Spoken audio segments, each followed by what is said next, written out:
శ్రీ సాయినాథాయ నమః. శ్రీ సాయి సచ్చరిత్రము 21వ అధ్యాయం. విహెచ్ ఠాకూర్, అనంతరావు పాటంకర్, పండరీపురము ప్లీడరు వీరి కథలు. ఈ అధ్యాయములో హేమాడ్ పంతు, వినాయక హరిశ్చంద్ర ఠాకూరు, అనంతరావు పాటంకర్, పండరీపురపు ప్లీడరు గూర్చిన కథలు చెప్పాను. ఈ కథలన్నీ ఆనందదాయకమైనవి.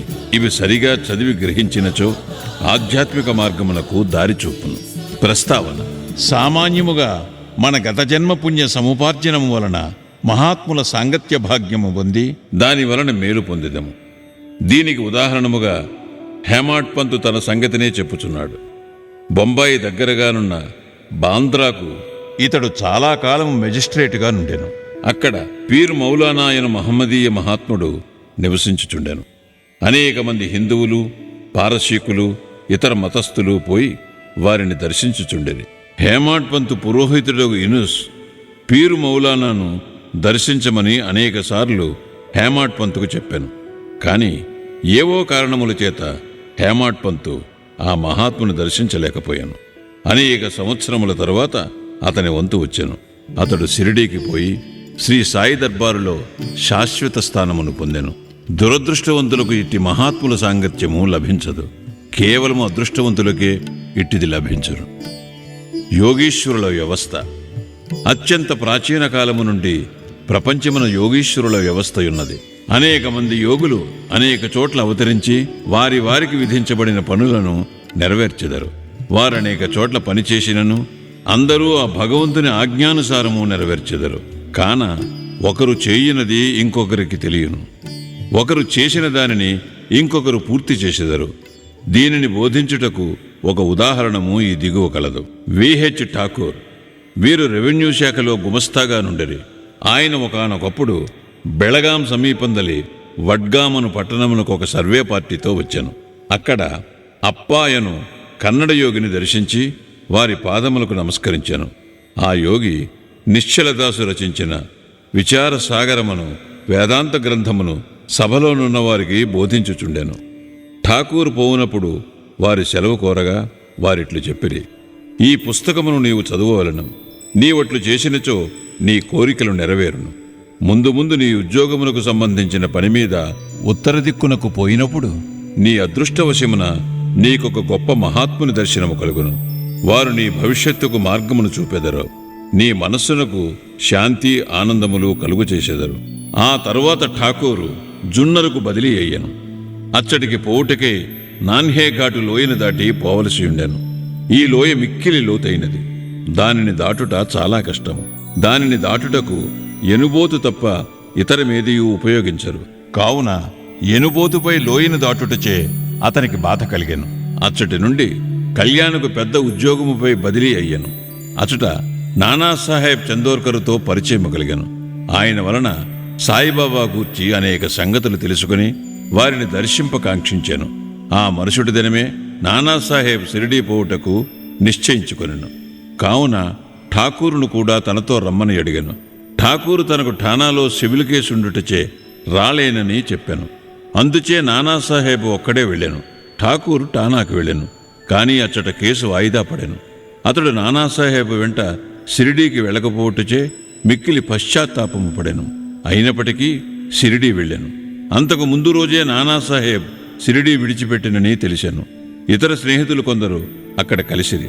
వారు ఠాకూరును బాబా వద్దకు తీసుకుని పోయేది. అతడు బాబాను చూచి వారి పాదములకు నమస్కరించి మిక్కిలి సంతసించాను. అతని కండ్లు ఆనంద బాష్పములచే నిండాను.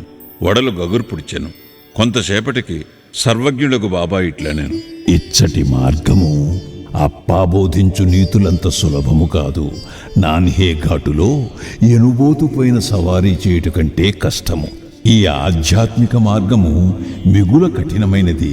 దీనికి ఎంతో కృషి అవసరము. ఠాకూరు ఒక్కనికే అర్థముగా ఆ మాటలు వినగానే అతడు అమితానంద పరవశుడయ్యాను. కన్నడ యోగి చెప్పిన మాటలు యథార్థములని గ్రహించాను. 2 చేతులు జోడించి బాబా పాదములపై శిరస్సును పెట్టి తనను స్వీకరించి ఆశీర్వదించవలనని ప్రార్థించాను. అప్పుడు బాబా ఇట్లనెను: అప్పా చెప్పినదంతయు నిజమే, కానీ అవన్నీ అభ్యసించి ఆచరణలో పెట్టవలను. ఊరకనే గ్రంథములు చదువుట వలన ప్రయోజనము లేదు. నీవు చదివిన విషయమును గూర్చి జాగ్రత్తగా విచారించి అర్థము చేసుకుని ఆచరణలో పెట్టవలను. లేనిచో ప్రయోజనము లేదు. గురువు అనుగ్రహము లేని ఉత్త పుస్తక జ్ఞానము నిష్ప్రయోజనము అని అనెను. విచారసాగరములోని సిద్ధాంత భాగం అతడు చదివి ఉండెను, కాని ఆచరణను షిరిడీలో నేర్చాను. ఈ దిగువ చెప్పిన ఇంకొక కథ కూడా ఈ సత్యమును బలపరుచును. అనంతరావు పాటంకర్ అను పూనా పెద్ద మనుషుడొకడు బాబాను చూడగోరాను. షిరిడీకి వచ్చి బాబా దర్శనము చేశాను. అతని కండ్లు సంతృష్టి చెందాను. అతడు ఆనందించాను. అతడు బాబా పాదములపై పడి తగు విధముగా పూజించి పిమ్మట బాబాతో ఇట్లనెను.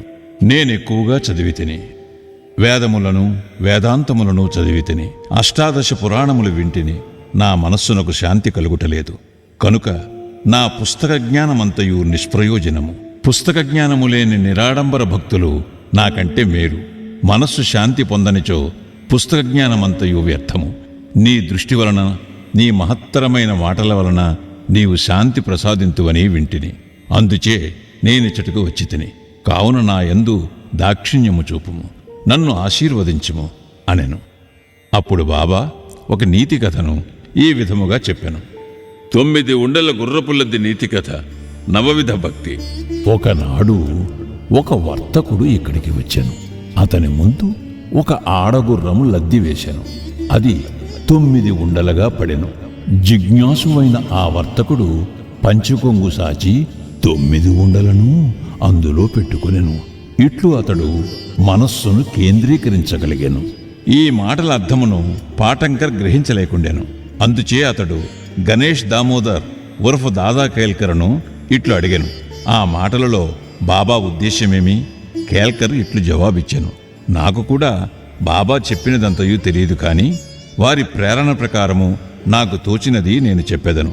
ఆడగుర్రమనగా ఇచట భగవంతుని అనుగ్రహము. 9 ఉండల లద్ది అనగా నవవిధ భక్తులు. అవి ఏమనా శ్రవణము అనగా వినుట, కీర్తనము అనగా ప్రార్థించుట, స్మరణము అనగా జ్ఞప్తియందుంచుకునుట, పాద సేవనము అనగా పాద సంవాహనము, అర్చనము అనగా పూజ, నమస్కారం అనగా వంగి నమస్కరించుట, దాస్యము అనగా సేవ, సఖ్యత్వం అనగా స్నేహము, ఆత్మ నివేదనము అనగా ఆత్మను సమర్పించుట. ఇవి నవవిధ భక్తులు. వీనిలో ఏదైనా ఒక మార్గమును హృదయపూర్వకముగా అనుసరించిన ఎడల భగవంతుడు సంతుష్టి చెందును. భక్తుని గృహమందు ప్రత్యక్షమగును. భక్తి లేని సాధనములన్నీ అనగా జపము, తపము, యోగము, ఆధ్యాత్మిక గ్రంథముల పారాయణ, వానిలోని సంగతులను ఇతరులకు బోధించుట మొదలగునవి నిష్ప్రయోజనము. భక్తియే లేనిచో వేదములలోని జ్ఞానము, జ్ఞానియను గొప్ప ప్రఖ్యాతి, నామమాత్రమునకే చేయు భజన ఇవన్నీ వ్యర్థము. కావలసినది ప్రేమాస్పదమైన భక్తి మాత్రమే. నీవు కూడా ఆ వర్తకుడు అనుకొనుము, లేదా సత్యమును తెలుసుకొనుటకు ప్రయత్నించుచున్న వ్యక్తిని అనుకొనుము.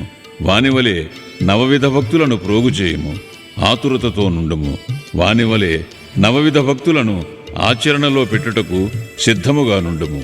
అప్పుడే నీకు మనస్థైర్యము, శాంతి కలుగును.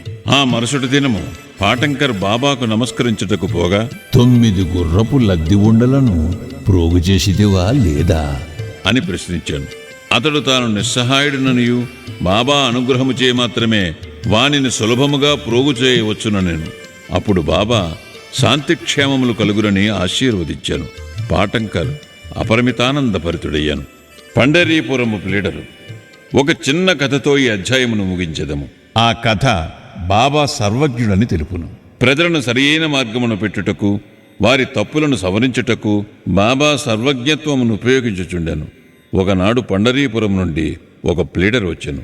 అతడు మసీదునకు పోయి సాయిబాబాను దర్శించాను. వారి పాదములకు నమస్కరించాను. అడుగుకుండగానే దక్షిణ ఇచ్చాను. జరుగుతున్న సంభాషణలు వినుటకు ఒక మూల కూర్చుండాను. బాబా అతని వైపు ముఖము త్రిప్పి ఇట్లనెను. ప్రజలు ఎంత టక్కరులు! వారు పాదములపై పడెదరు, దక్షిణనిచ్చెదరు, కాని చాటున నిందించెదరు. ఇది చిత్రము కాదా?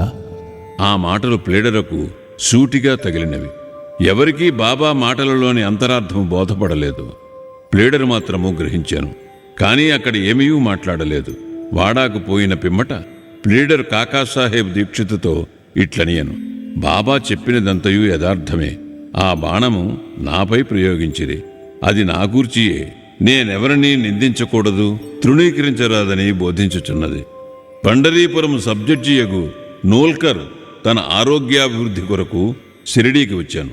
ఇచ్చటనే మకాము చేశాను. ప్లీడర్ల విశ్రాంతి గదిలో దీని గూర్చి వివాదము జరిగాను. రోగముచే బాధపడుచున్న సబ్జడ్జి ఔషధమును సేవించక షిరిడీకి పోయిన మాత్రమున బాగొగునా అని మాట్లాడుకొనిరి. సబ్జడ్జిని వ్యాఖ్య చేసిరి. సాయిబాబాను నిందించిరి.